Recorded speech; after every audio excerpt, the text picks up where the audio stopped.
Our daily Bible reading for January 13th. Our reading today comes from the Gospel of Matthew, chapter 7. Matthew, chapter 7, we'll read verses 1 through 14. Judge not, that you be not judged. For with the judgment you pronounce, you will be judged, and with the measure you use, it will be measured to you.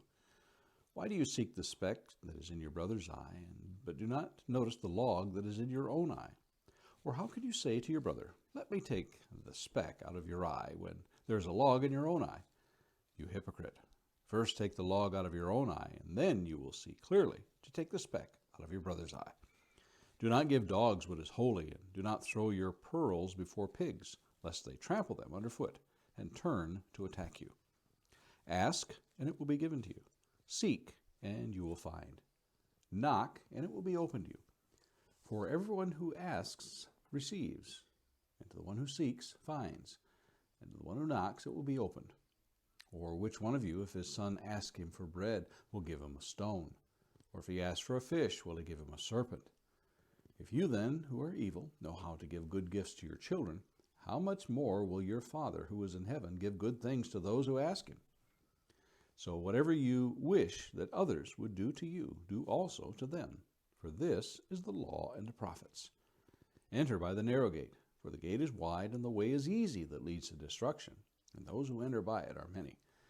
For the gate is narrow and the way is hard that leads to life, and those who find it are few. A few thoughts for today.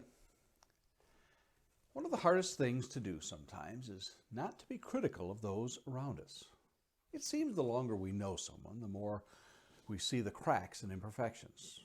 We are urged not to look too closely at others and take a good long look at ourselves first. To see our own faults in their true light is hard to do. We can justify and excuse away our actions in many different ways. However, they are still faults nonetheless.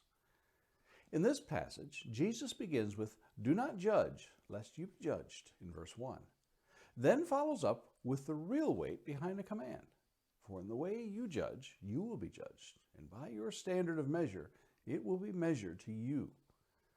It is not likely that any of us live a life so perfect as to invite judgment upon ourselves by wagging our fingers at others.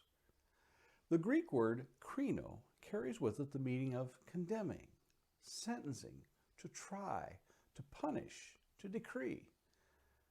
Sounds like some pretty serious judging, doesn't it? This is exactly the type of situations we are to avoid, unless, of course, our life is so free of any skeletons in the closet as to be without sin. And that's not likely to happen. There is a difference in judging and discretion. We often use the term judge when in reality, using discretion is really what we mean. For instance, the type of friends your children would be better suited involves discretion when you judge the character of ones you would rather they avoid. Using discretion doesn't condemn in its essence. It simply realizes that for our own spiritual well-being, we must choose what is best for ourselves and loved ones, and brings no malice upon others. It isn't always easy for others to distinguish, but it is a fundamental premise we are to build on. Do not be deceived. Bad company corrupts good morals. 1 Corinthians 15:33. A question of the day. Have you ever found yourself making a judgment on someone and realize you are guilty of the very same thing? And finally, a thought for today.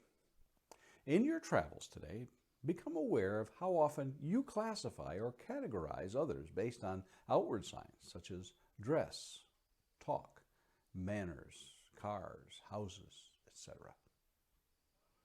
And those are our thoughts for today, January 13th.